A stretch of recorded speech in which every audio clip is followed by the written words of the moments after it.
Saludos hermanos y hermanas en la fe de Cristo. Comenzamos en el día de hoy, que es el 15º domingo después de Pentecostés, con una oración para la celebración del Día de la Santa Cruz, que está tomada del libro de oración común. Oremos. Dios omnipotente, tu Hijo nuestro Salvador fue levantado en lo alto de la cruz, a fin de atraer hacia Él a todo el mundo. Concede en tu misericordia a quienes nos gloriamos en el misterio de nuestra redención, que recibamos tu gracia para tomar nuestra cruz y seguirle. Aquel que vive y reina contigo y el Espíritu Santo, un solo Dios, en gloria sempiterna. Amén.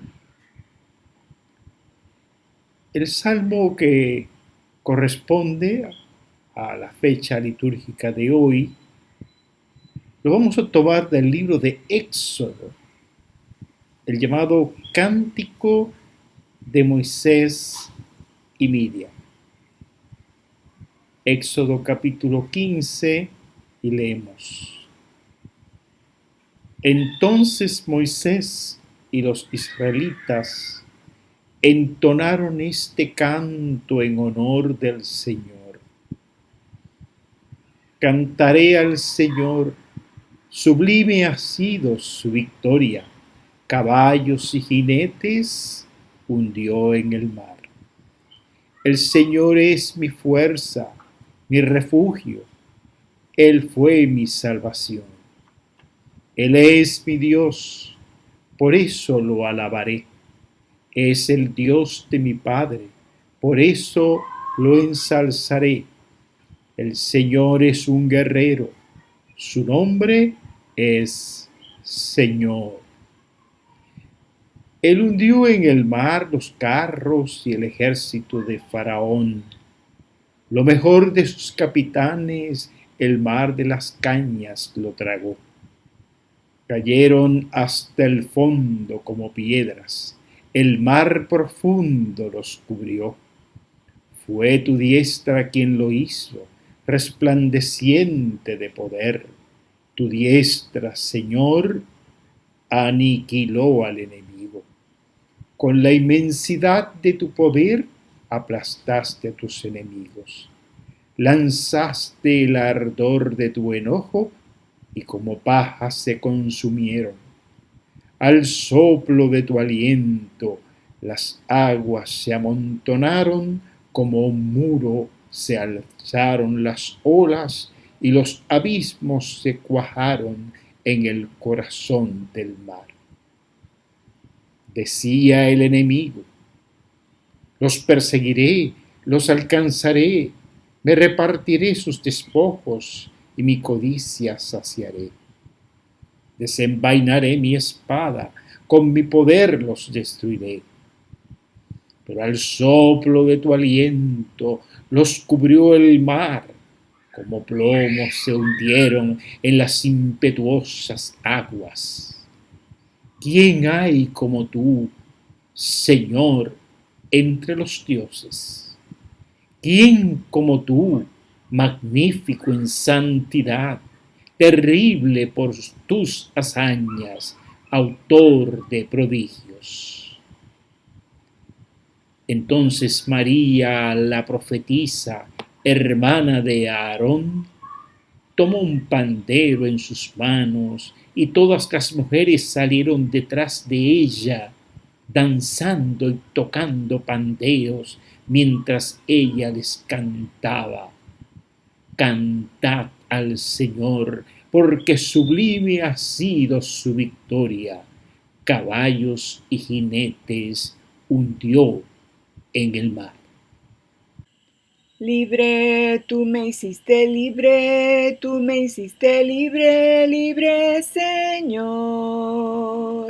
Rotas fueron las cadenas que estaban atando mi corazón. Libre, tú me hiciste libre, tú me hiciste libre, libre, Señor.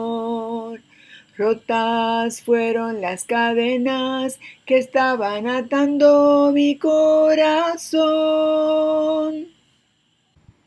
Lectura del Evangelio según San Mateo, capítulo 18, los versículos del 21 al 35.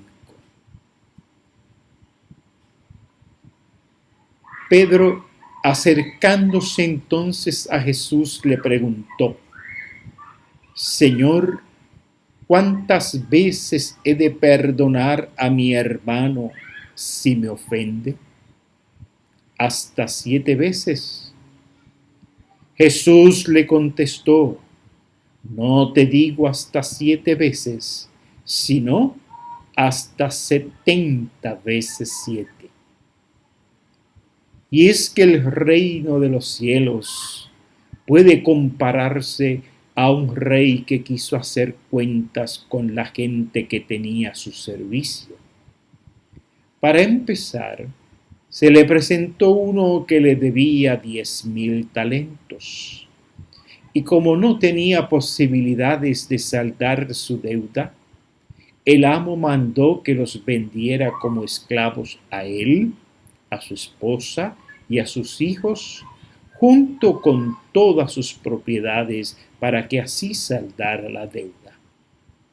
El siervo cayó entonces de rodilla delante de su amo, suplicándole: Ten paciencia conmigo, que yo te lo pagaré todo. El amo tuvo compasión de su siervo, le perdonó la deuda y lo dejó ir libremente. Pero al salir, aquel siervo se encontró con uno de sus compañeros que le debía 100 denarios. Lo sujetó violentamente por el cuello y le dijo: Págame lo que me debes. Su compañero se arrodilló delante de él, suplicándole: Ten paciencia conmigo, que yo te lo pagaré. Pero el otro no quiso escucharlo, sino que fue y lo hizo meter en la cárcel hasta que liquidara la deuda. Los demás siervos, al ver todo esto, se sintieron consternados y fueron a contarle al amo lo que había sucedido. Entonces el amo hizo llamar a aquel siervo y le dijo: Siervo malvado, yo te perdoné toda aquella deuda porque me lo suplicaste. En cambio, tú no has querido compadecerte de tu compañero como me compadecí de ti.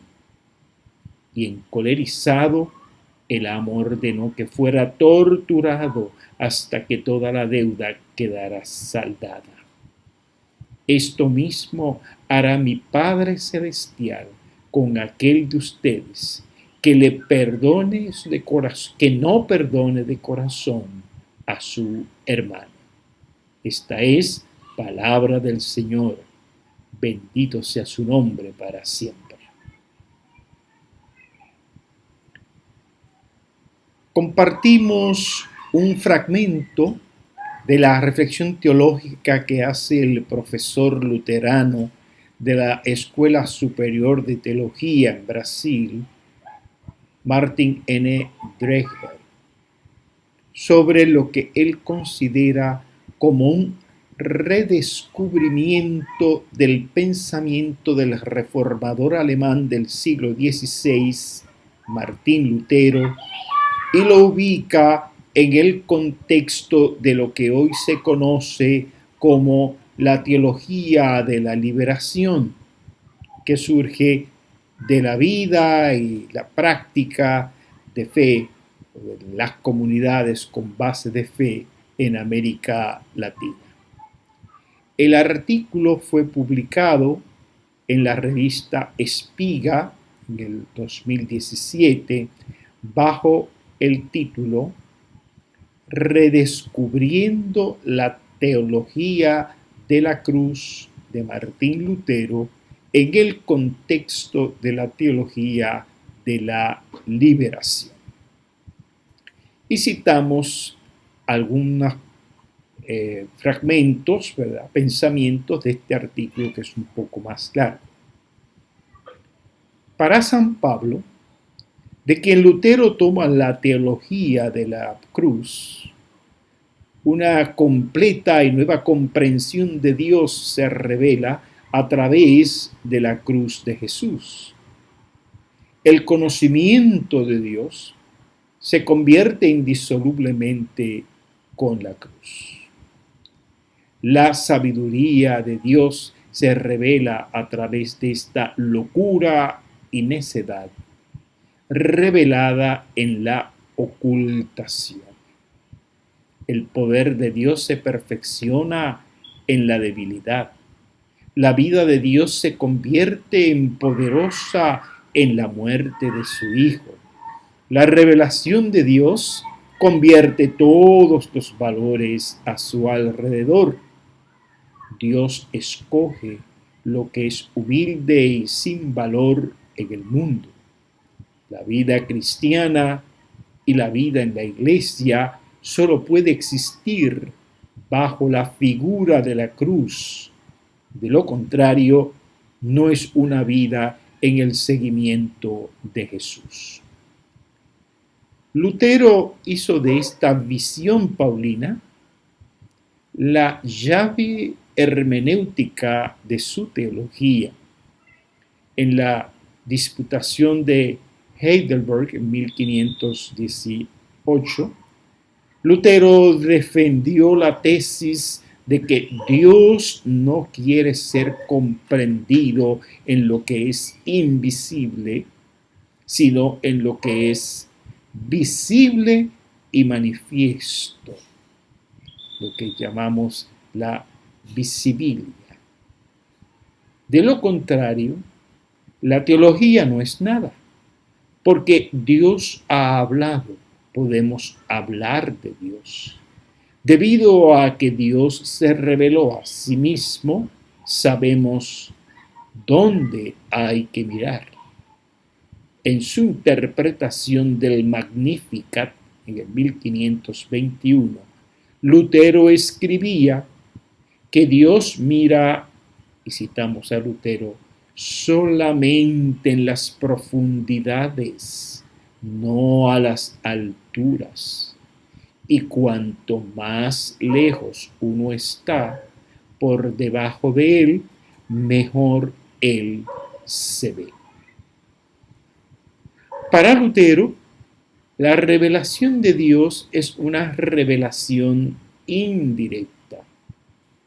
Como Moisés, solo vemos a Dios desde atrás, sino que oímos y vemos lo que Dios escucha y ve. He visto la aflicción de mi pueblo que está en Egipto, y he oído su clamor y llanto a causa de sus opresores. Conozco sus sufrimientos, dice el libro de Éxodo. Reconocemos a Dios a través del sufrimiento y de la cruz. Es decir, Dios solo puede ser encontrado en el sufrimiento y en la cruz. Pero no solo el sufrimiento y la cruz de Cristo, sino también el sufrimiento y la cruz de sus seguidores. Ambos pertenecen juntos. La cruz de Cristo no es cualquier cruz, es la cruz de Dios en este mundo. En este cruce se hace evidente cómo las cosas se interponen entre Dios y el mundo. Por tanto, cada relación con Dios debe tener en cuenta la realidad revelada por la cruz de Cristo. Únicamente aquellos que se encuentran en el sufrimiento y en la cruz pueden reconocer a Dios. Dios quiere ser comprendido en visibilia, en lo que se ve, que de acuerdo con Lutero incluye humanidad, impotencia y locura. Dios se reconoce en la ocultación, en la humildad y la vergüenza de la cruz. En el Cristo crucificado, Dios se manifiesta en el encubrimiento. Vivimos en el ocultamiento de Cristo, es decir, en la confianza desnuda de su misericordia. El sufrimiento está íntimamente relacionado con este tipo de teología. Un teólogo de la cruz no mira hacia arriba, sino más bien en la dirección donde la humanidad, la impotencia y la locura se encuentran. Cuando la gente busca una vida segura, no están abiertos a esta predicación tonta que reevalúa todos los valores. Citamos: porque el Evangelio destruye lo que es, hace que el poderoso caiga, se trae abajo la sabiduría y los convierte en nada, en impotencia, en locura, porque enseña la humildad desde la cruz. Hasta aquí las palabras de Lutero. El viejo Adán tampoco puede entender las Escrituras, ya que solo desde la cruz de Cristo las Escrituras pueden ser entendidas. Por esta razón, Lutero llama a una verdadera enseñanza la sabiduría de la cruz. La antítesis de la teología crucis era para Martín Lutero la teología de la gloria o la especulación religiosa. La cruz simplemente no puede alojarse o acomodarse en un edificio de ideas. La cruz al menos puede mostrar que Dios está oculto. Aunque escondido, Dios quiere ser reconocido. A través de la cruz vemos desgracia, pobreza, muerte y todo lo que se nos muestra en el sufrimiento de Cristo. Dios es reconocido en la humillación. En otras palabras, se nos ha dado la sabiduría de la cruz con el fin de reconocer a Dios en la forma opuesta. Dios hecho humano no es una especulación. La omnipotencia de Dios se expresa en el Dios crucificado. Dios solo puede ser reconocido en la pasión, pues las obras de Dios tienen características de pasión. El poder de Dios se manifiesta en la debilidad. Además, la naturaleza de este Dios es antiespeculativa. Lutero va tan lejos como para afirmar, y cerramos con estas palabras de Lutero, Nada se parece más a la nada que no sea Dios mismo. Esta sabiduría de los santos y el misterio que se oculta a los sabios son revelados a los humildes. Les enviamos con esta bendición. Son tomadas de un himno de Charles H. Gabriel, titulado Al Calvario solo Jesús ascendió. La cruz solo me guiará, la cruz solo me guiará a mi hogar de paz y eterno amor, la cruz solo me guiará. Amén.